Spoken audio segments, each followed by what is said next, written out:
I am Rev Melissa, and welcome to Morning Sip with Rev Melissa. And SIP stands for Spirit and Practice. I see you all. Good day. So let me just remind everybody what Ikigai means. So Ikigai is a Japanese concept that means a reason for being. It's to know your reason for living. Like, why are you here? Why are you here? And it is comprised of 4 components: passion, mission, vocation, and profession. And so today we're gonna unpack passion a little bit, right? But I want everyone to keep in mind that all of these components intersect with each other, right? So none of them are just out there on their own doing their own thing for you to be an ikigai. There has to be an integration of the 4 components. Okay, you're with me? All right, all right. Okay. So passion, what I love about passion is that we talked about passion last week in our flow series, right? So thank you, producer. He put up the diagram for me. And so you'll see that intersection between what you love, passion, and mission is it's a component of Ikigai. Thank you, producer. So passion, when we've talked about passion last week as a part of flow, we said passion is the full force of your intention and energy. That passion is not a plan, it's a feeling, right? And passion is not a job, right? Your job is not passion, your passion is not job. And I'm going to talk a little bit more about that, right? Because some folks are passionate about their jobs, right? And that's where the profession and where the vocation comes in, right? All right. So I want to read something from the Book of Awakenings. I haven't referenced Mark Nepo in a minute. And this morning I said to the universe, I need something to anchor more into Ikigai from another perspective, right? And so I was led to the Book of Awakenings by Mark Nepo. And so I want to read to you a part of what he wrote on October 9th. So if anyone has the Book of Awakenings, Mark Nepo, you can reference October 9th. I'm reading from there. From where does our passion come? It is not taught. It is allowed. It is only allowed through or not. When resisted, it carves out the heart daily. When allowed through, it rises and swells and almost drowns us with its heat. Yet somehow, the steady tending of its release, not stopping it and not drowning in it, this steady, tender humility of holding our lips open to the rush of inner light, letting the vibrancy of all feeling rush by our open mouth. This is the rhythm of grace. This is the source of all song. So where does our passion come from? Mark said it's not taught. It is only allowed through. And so I think we can all relate to that, right? That something that is coming through. There is an allowance that we are letting come through us, right? Because it's within us, right? It's something that is the essence of who we are, right? And so no one teaches us essence, right?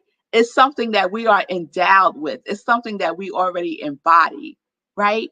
And so when people say, I got to find my passion, and then they go out into the world and look at the 10,000 things in the world, they have a difficult time finding that passion because the passion is already planted within us, right? We already have the seed of passion planted within us, right? Passion is where your effort and energy meet someone's need, is what I shared yesterday, that I think it was Teresa that I was looking at, is something that she described passion as, right? And so passion is just one component of Ikigai, right? And it's the intersection between what you love and what you are good at. What you love and what you are good at. You'll see that intersection, what you love and what you are good at, right? Passion and what you are good at, okay? So we want to align with that. We want to connect to and align with what you love. And when you align with what you love, it gives you a clue as to what your mission is, right? You'll see the intersection between passion and mission. Yes? And when there's a connection to and an alignment with what you are good at, that gives you a clue to what your profession can be. So we start to see how these things come into alignment, how one is necessary for you to connect with and align with your Ikigai. Yes? So what you love and what you are good at. Do you know what those things are? Do you know what you love? Do you know what you love? Like, what gets you going in the morning? What gets you up out of the bed? What can you do? And you could just do it and do it and do it and do it, right? Be in that flow state. What are the things that you love to do that push you into that flow state, that push you into that autotelic state? What are those things that you love to do? And so I would invite you to start creating a list for yourself. These are the things that I love to do. And to do it without any judgment, without analyzing it, without comparing yourself to somebody else who also does it, to just write it out, right? You could take that into your inspirational journaling. But what is it that I love to do? What is it? And then, what are you good at? What are you good at? So you can love to do something and not necessarily be good at it, right? And you could be good at something and not necessarily love it. So don't compare those two lists yet. Don't compare the two lists yet. So you're going to do a list of what you love, and then separate and apart from that, for right now, you're going to do a list of what you are good at. What you are good at. Okay? And that's going to start to build a bigger picture for us of our Ikigai. How do we get to Ikigai? How do we combine our passion, our mission, our profession, and our vocation? How do those pieces come into the wholeness? Yes? Okay, so that's what we're doing, y'all. So I want you to understand that both of those paths, the path of love can lead you to your mission, and the path of your profession can lead you to what it is that is yours to do. Okay? So these things work together. They are part of the full meal, if you will. They are ingredients to the recipe of Ikigai. Okay? So a list of what you love to do and a list of what you are good at. Okay. All right. So you got homework, y'all. You got homework. You're doing a list, what you love and what you're good at. Two separate lists. Don't compare the lists. All right. All right. And remember, no judgment, no analyzing, no comparison. All right. All right. All right. All right. So now Joy News with Joy Line. The Joy Line continues. You'll continue to support it. And I am so grateful for your givingness and for your generosity. And so there's the Sip Joy mug. So please, if you are If you want some joy to sip on all day, get yourself a Sip Joy mug. I say it's 15 ounces of joy, almost 2 cups of joy, y'all.